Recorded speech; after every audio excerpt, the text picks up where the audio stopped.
नमस्कार मित्रांनो, मी अवनेल मुले। आपल्या चंद्रपूर जिल्ह्यात आणि संपूर्ण महाराष्ट्रात विधानसभा निवडणुका आहेत। 20 नोव्हेंबर 2024 रोजी आपल्या सर्वांना मतदानाचा हक्क बजावायचा आहे।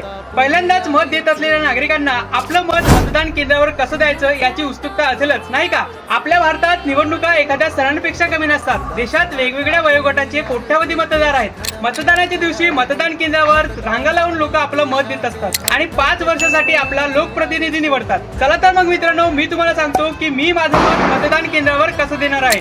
मित्रांनो, ही प्रक्रिया अत्यंत सोपी आहे। मतदान केंद्रावर मतदान करण्यासाठी प्रत्येकाला एका रांगेतून सोडलं जाते।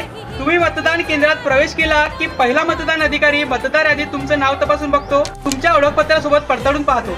त्यानंतर दुसरा मतदान अधिकारी तुमच्या डाव्या हाताच्या अंगठ्या शेजारील बोटावर शाई लावतो आणि मतदानासाठी स्लिप देऊन तुमची स्वाक्षरी घेतो आणि नंतर तुम्ही मतदान कक्षात जाऊ शकता। मतदान कक्षात ईव्हीएम मशीन असते, त्यावरील आपल्या पसंतीच्या उमेदवाराच्या नावासमोरील बटन दाबायचं असतं। बटन दाबलं की त्यासमोरील लाल लाईट लागतो। मग त्यानंतर व्हीव्हीपॅट मध्ये 7 सेकंदासाठी बॅलेट पावती दिसते। त्यानंतर व्हीव्हीपॅट मध्ये जमा होते। आपण मतदान दिल्यानंतर कंट्रोल युनिटद्वारे बीप असा आवाज ऐकू येतो। हा आवाज म्हणजेच आपलं मत यशस्वीरित्या नोंदवलं गेलं आहे याचा संदेश असतो। तर पाहिलात मित्रांनो, आपला मताधिकार बजावणं किती सोपं आहे आणि सुलभ आहे।